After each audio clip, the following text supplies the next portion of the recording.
Operation सिंदूर को तमाशा बोलने के बाद ऑपरेशन सिंदूर नाम सुनने में देशभक्ति का लगता है, लेकिन असल में ये सिर्फ मीडिया पर किया सरकार का एक तमाशा था। क्या बोल रही है? पाकिस्तान के प्रोपेगेंडा को फैलाने के बाद We lost 3 Rafales, 1 Sukhoi 30 MKI and 1 MiG-29. जिस राह पे तुम चल रहे हो बेटा, एक दिन पूरी तरह फंसोगे। फंसोगे नहीं बापू, ये तो फंस गए हैं, क्योंकि पार्लियामेंट में जो अमित शाह और प्रधानमंत्री नरेंद्र मोदी ने विपक्ष की बैंड बजाई है ना, एब्सोल्यूट सिनेमा। माननीय अध्यक्ष जी, इसीलिए ये वहां बैठे हैं और 20 साल तक वहीं बैठने वाले। विरोध का कोई न कोई बहाना चाहिए, और इसलिए सिर्फ मैं नहीं, पूरा देश आप पर हंस रहा है।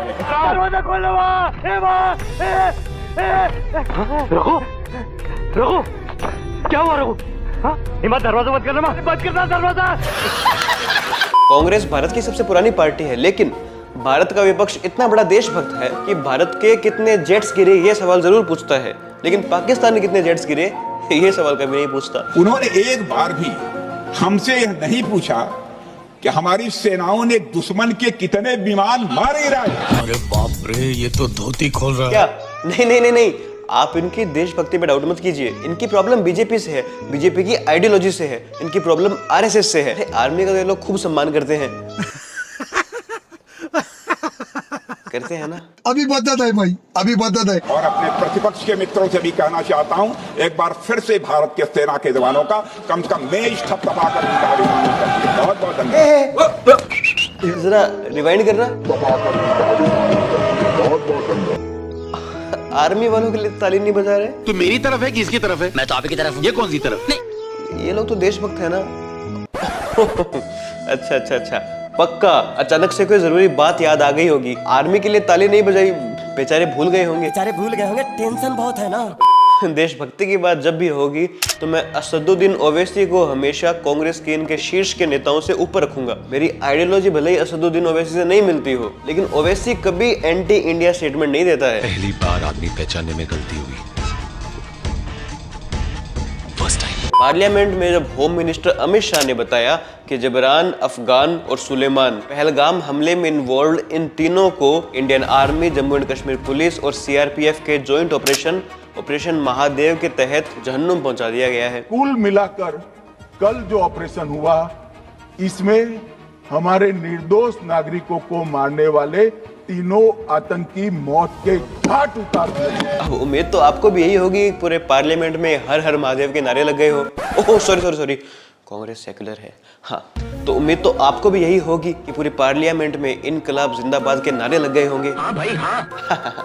इतना गलत कैसे हो सकते हो भाई? इतना गलत कैसे हो सकता है भाई? तो अपेक्षा करता था कि जब ये सूचना सुनेंगे पक्ष विपक्ष में खुशी की लहर दौड़ जाएगी, मगर ये स्याही पड़ गई इनके चेहरे। हमारे यहाँ ऐसा ही होता है। अरे देशभक्ति के नारे तो छोड़ो, अखिलेश यादव कहते हैं कि वो सब तो ठीक है, लेकिन ये ऑपरेशन कल ही क्यों हुआ? आखिरकार एनकाउंटर कल ही क्यों हुआ?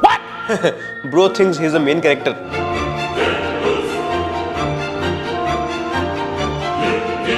कल हुआ हो, परसों हुआ हो, अखिलेश भाई क्या वो मैटर करता है? ऐसा थोड़ी है कि कांग्रेस की काल की तरह बॉम्ब फट जाए और हमें यही नहीं पता बॉम्ब फोड़ा किसने। सब कुछ कंट्रोल में है रॉय। सर, हम इस वक्त भारत के सबसे सुरक्षित जगह पर खड़े हैं। दोस्तों, चैनल पर पहली बार आए हैं तो इसे सब्सक्राइब करना ना भूले। वीडियो में प्लीज एक कमेंट जरूर छोड़ के जाइएगा, इससे मुझे बहुत मदद मिलती है। कुछ भी कमेंट कीजिएगा, गुड, वेरी गुड, जैसा आपको अच्छा लगे, प्लीज एक कमेंट कीजिएगा। अरे भाई समझ के बोल रहा हूँ यार। अभी साध्वी प्रज्ञा ठाकुर, कर्नल प्रसाद पुरोहित समेत 7 अक्यूज्ड को एनआईए कोर्ट ने बाइज्जत बरी कर दिया है। तो कोई कांग्रेस सरकार से जाकर पूछे कि जरा आपकी इन्वेस्टिगेशन दिखाइए और हमें ये बता दीजिए कि अगर इन लोगों ने बम ब्लास्ट नहीं किया है तो किसने किया था? इसका आंसर तो नहीं आता मुझे। पहले जब पहलगाम का हमला हुआ था तो कह रहे थे कि जवाब क्यों नहीं दे रहे। अरे तुम्हारी 56 इंच की छाती कहाँ गई? और अब विपक्ष कह रहा है कि ऑपरेशन सिंदूर होना ही हमारी विफलता है। सच तो ये है कि ऑपरेशन सिंदूर का होना ही सरकार की विफलता का प्रतीक है। ये क्या बात करता है यार? अखिलेश भाई, पहले ना अपने बैठकर क्लियर कर लेते हैं कि हमारी डिमांड क्या है, कि पहलगाम के हमले का जवाब देना है या नहीं। और अगर हमने ऑपरेशन सिंदूर से उनका जवाब दे दिया है तो ऑपरेशन सिंदूर एक विफलता कैसे है? Good question.